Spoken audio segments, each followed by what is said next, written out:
I know about a Korean heritage or a Korean just mind with the ancestors and how ancestors are valued, especially within other cultures. But to see that spiritual Christian ancestor heritage would even be more amplified, I would think, and more honorable, which is really, really amazing. And so your family's been involved in revival for some time. And you write this book, Longing for Revival, with the subtitle, and I love this, From Holy Discontent to Breakthrough Faith. Because I think everyone gets the discontent.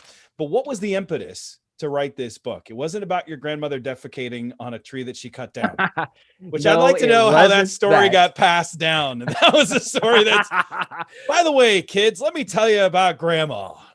Yeah. Well, apparently they did. My dad just did the story. You know, but yeah, it's funny, and it's really ironic because, and I think I mentioned in the book, it's my first ever talk outside of my ministry when I was invited to speak somewhere else was actually against revival. Like I made it a point to just preach against it because, you know, I grew up hearing about revival all the time. Same here. Totally makes sense. I didn't know why, but in Korean churches, they talk about it a lot. Everything that isn't on Sunday is like a revival meeting or a revival gathering, or, you know, it's tacked onto everything you do. A retreat is called a revival.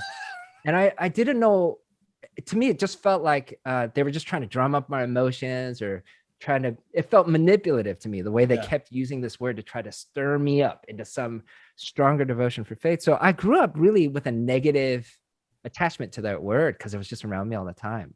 So then that's why I went and gave this first talk of like, don't seek revival, just be faithful, right? The king's already here, which you can imagine, like in some ways there's a truth to that, but I really went out of my way to try to dress down revival. So it's sort of fast forward a long time. And this is Ryan Pfeiffer and we're in San Diego. We're seeing revival playing out on campus, and it's just God moving and people becoming Christian by the droves. It was a wild time and a wild season. And so he's the one that really was talking it back into my ear. And I just remember every time he brought it up, I'm like, come on, man. Why do we need to talk about revival? Let's just have people be faithful, you know? But as we kept talking, as we went along, there were just some dynamics about what it meant to seek revival, why the word might be important. All of a sudden, it just started to take on more and more weight as we went along. And maybe then, as we were thinking about it, could we write a book that would be like revival for the rest of us? Because revival literature can go on to some extremes. It could be like really academic on one end. And so you're just going through the history of it and see how that kind of plays itself out. Or it goes way the other end, you know, like with eagles and fire on the cover, and, you know, just for a lot of mainstream, I guess, Christians, wherever you want, that just feels like this really edgy kind of thing. And we're wondering, maybe revival actually is a term we can redeem and find a way to say, maybe there's something about revival for the rest of us. What would this look like?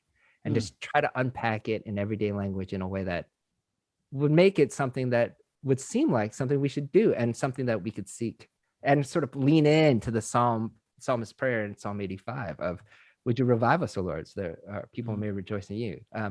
That was really the impetus to do that. And then there were some dynamics that we were identifying that thought maybe this would be helpful to getting more people around the table to long for revival together.